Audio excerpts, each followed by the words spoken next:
सुबह की हल्की धूप सड़कों पर सुनहरी परत सी बिछी थी। हल्के पीले सूट में एक सादगी भरी महिला धीरे धीरे बाजार की ओर बढ़ रही थी।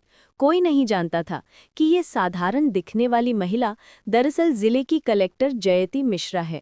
आज वो बिना किसी सुरक्षा कर्मी या औपचारिकता के बिल्कुल आम लोगों की तरह निकल पड़ी थी, शायद अपने बीते दिनों को महसूस करने के लिए।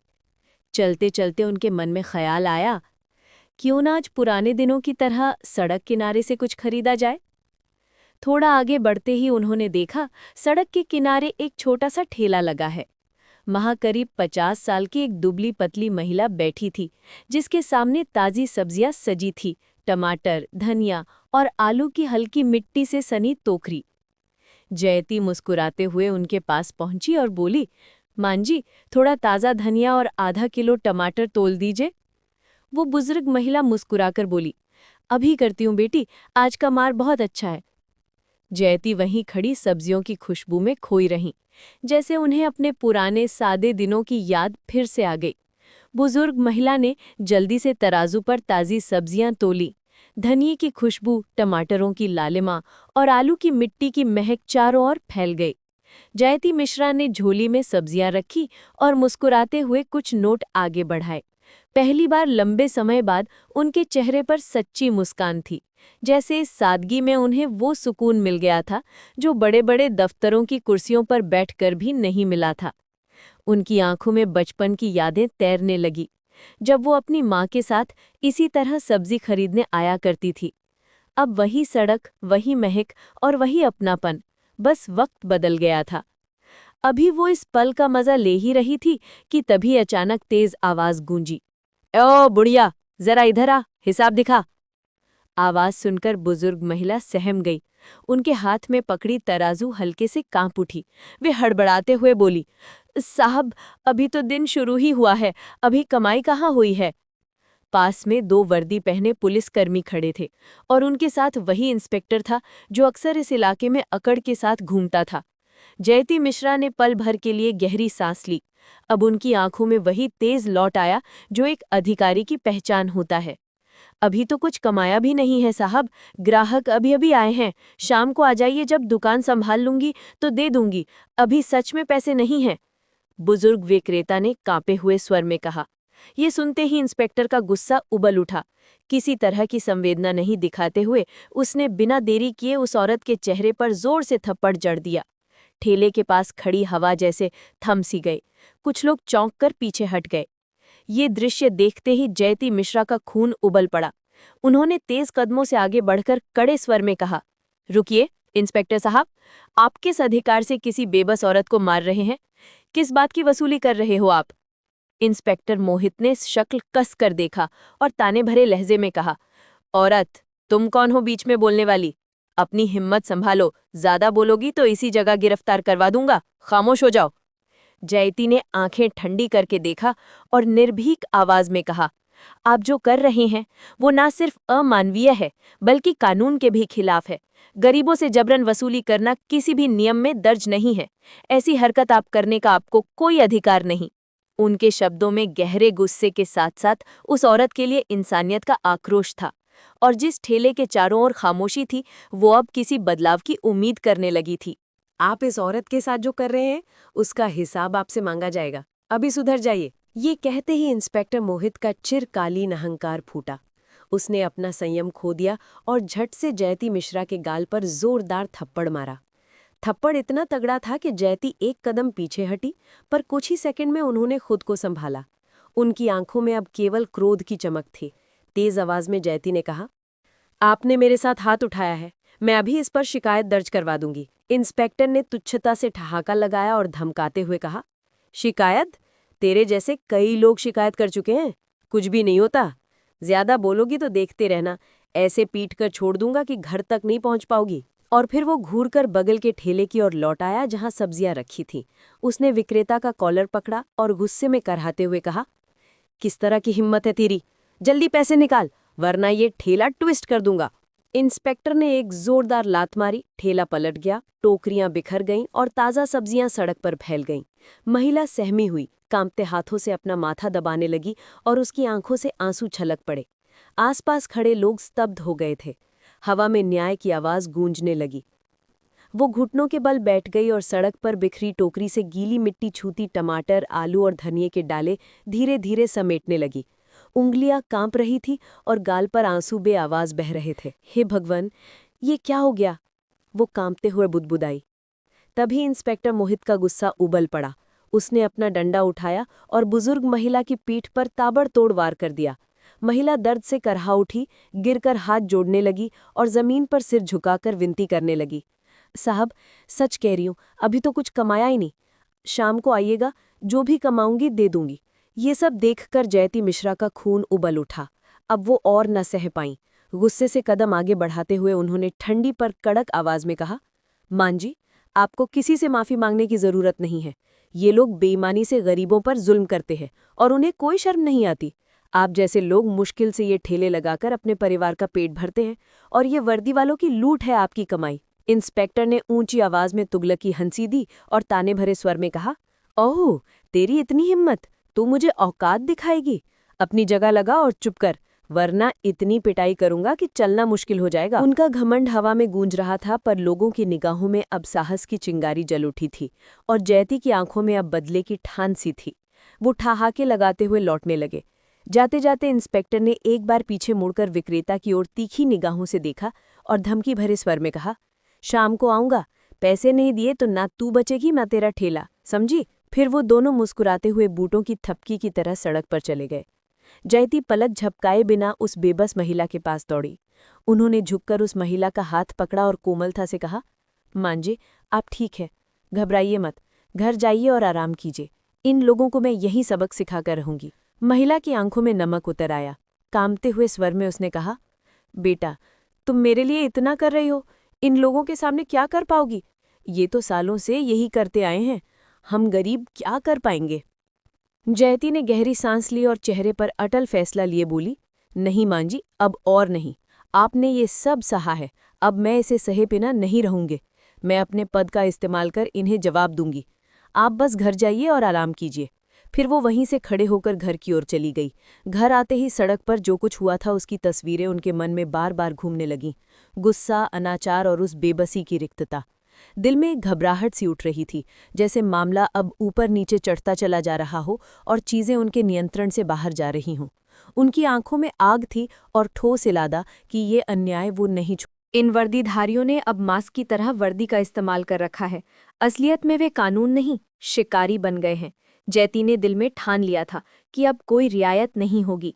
सबसे पहले इस इंस्पेक्टर के खिलाफ शिकायत दर्ज कराकर उसे निलंबित करवा कर रहना है। अगली सुबह वो फिर से साधारण सी पोशाक में निकली, लाल सलवार सूट, बिना किसी परिचय के। थाने के गेट पर वो बिना घबराए अंदर चली गई। काउंटर के पीछे कुछ सोने जैसा सन्नाटा था, फिर नजारा दिखाई दिया।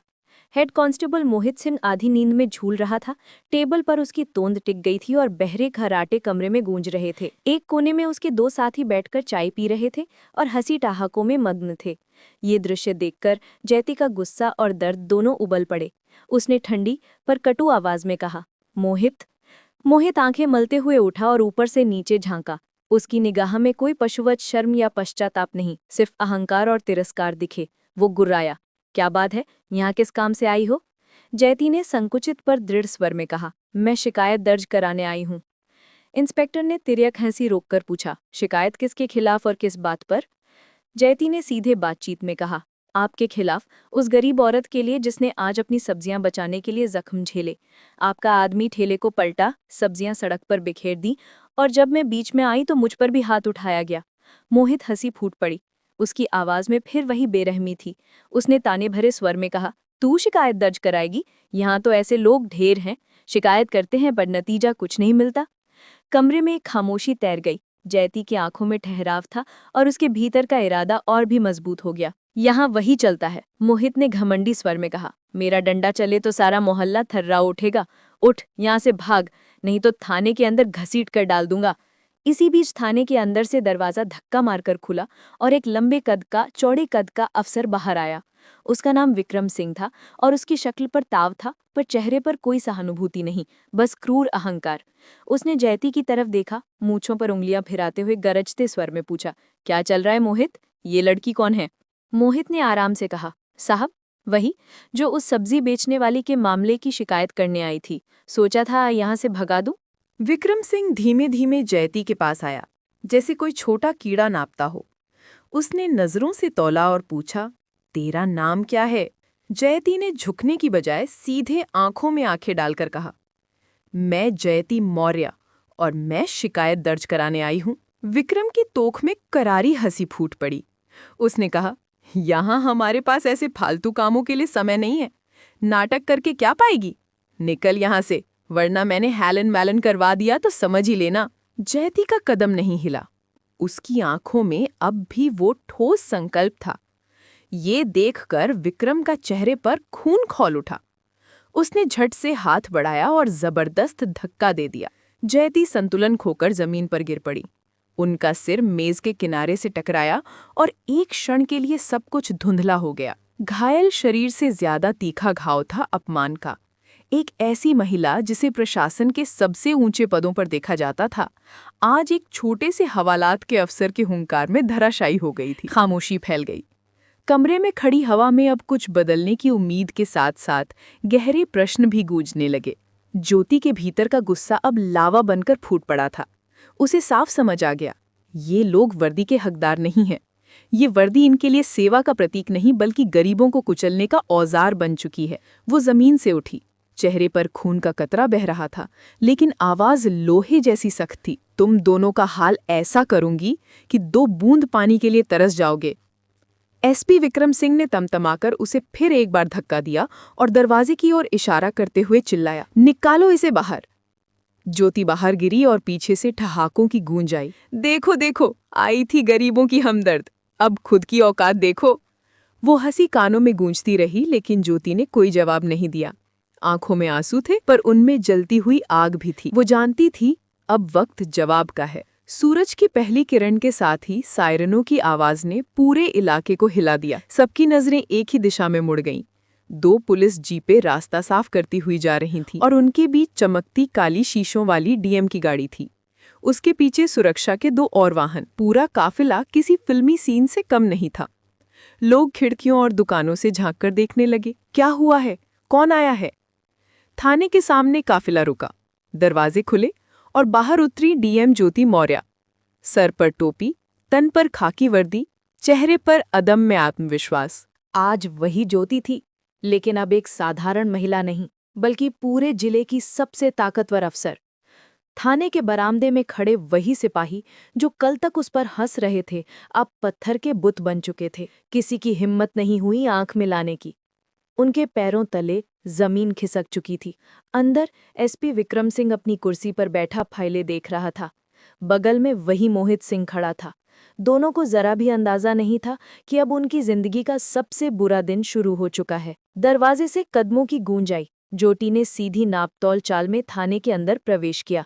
वर्दी की चमक और चारों ओर फैला सन्नाटा दोनों उसकी ताकत की गवाही दे रहे थे।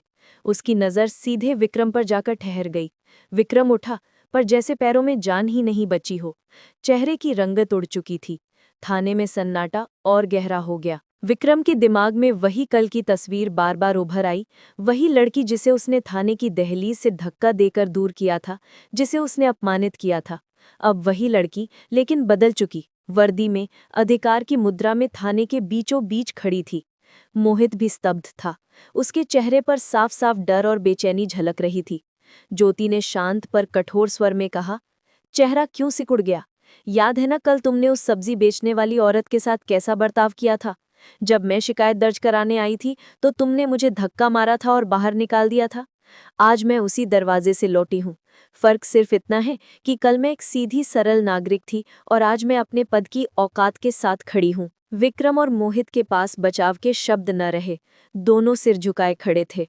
ज्योति ने बिना कोई नरमी दिखाए कहा, तुम्हारी वर्दी का अर्थ ये नहीं कि तुम कमजोरों को दबा दो। तुमने कानून की हदें पार की हैं और इसका हिसाब जनता के सामने होगा। तुरंत ही उन्होंने पास खड़े वरिष्ठ अधिकारी को आदेश दिया, इनकी वर्दी उतार दीजिए, सर्विस रिवॉल्वर जब्त कीजिए। आदेश मानकर कर्मचारी आगे बढ़े। मोहित और विक्रम निडर मुद्रा में नहीं रहे। ज्योति ने एक और सख्त फैसला सुनाया, इन्हें वहीं बाजार ले जाओ जहां कल उस बुजुर्ग महिला ने सब्जियां बिखेर दी थी। जनता के सामने माफी मंगवाओ। पूरा पुलिस काफिला बाजार की ओर चला गया। सड़कें भीड़ से भर गईं, लोग आश्चर्य और रुचि से इकट्ठा हो गए। वहीं वो बुजुर्ग महिला अपने ठेले के पास खड़ी थी, कांपे हुए हाथों में अब भी वही थरथराहट। ज्योति ने भीड़ की ओर मुख करके कहा, याद रखो, जो गरीबों का अधिकार छीनते हैं उनका यही अंजाम होगा। फिर उन्होंने मोहित और विक्रम से कहा, अब झुको और माफी मांगो। भीड़ चौंक कर खड़ी रही। दोनों अफसर निचले स्वर में फटकारे हुए, कांपते हाथ जोड़कर औरत के सामने माफी मांगने को विवश हुए। पर न्याय अभी पूरा नहीं हुआ था। ज्योति ने एक और सार्वजनिक सजा का ऐलान किया। ये लोग सत्ता का दुरुपयोग करके गांव शहर में दहशत फैलाते हैं, लोगों को दिखाने के लिए कि ऐसा किया तो क्या नतीजा होगा। इन्हें अब सार्वजनिक तौर पर शर्मिंदा किया जाएगा। और फिर आदेश हुआ, इन्हें साधारण कपड़ों में बिना वर्दी के बाजार में घूमना होगा, ताकि सब देख सकें कि वर्दी का गलत इस्तेमाल करने वालों की आदतों का अंजाम क्या होता है। भीड़ ने इसे देखा, कुछ ने तालियां बजाईं, कुछ ने नफरत भरी नजरों से देखा। पुरानी शक्ति अब सार्वजनिक निंदा का विषय बन चुकी थी। सड़क पर हर तरफ भीड़ उमड़ आई थी। आगे आगे एसपी विक्रम सिंह और इंस्पेक्टर मोहित सिंह अपमान से पसीने पसीने होकर दौड़ रहे थे, और उनके पीछे डीएम ज्योति मौर्य की शाही गाड़ी और पुलिस का पूरा काफिला कदम से कदम चल रहा था। लोगों की तालियों और नारों से पूरा बाजार गूंज उठा। जय हो डीएम मैडम की, गरीबों को न्याय मिला। हर किसी की आंखों में सम्मान और दिल में संतोष था। उस दिन पूरे शहर ने देखा, जो वर्दी का गलत इस्तेमाल करते हैं उन्हें कानून कैसे झुकाता है। गरीब सब्जी बेचने वाली महिला की सिसकियां अब मुस्कुराहट में बदल चुकी थी, और ज्योति मौर्य ने साबित कर दिया, अगर इरादा सच्चा हो तो एक इंसान भी पूरे सिस्टम को हिला सकता है। अगर आपको ये कहानी पसंद आई हो तो वीडियो को लाइक करें, कमेंट में लिखें सच्चा न्याय यही है, और चैनल को सब्सक्राइब करना बिल्कुल मत भूलिए, ताकि ऐसे ही दमदार, इमोशनल और इंसाफ से भरी कहानियां आप तक सबसे पहले पहुंचे। धन्यवाद।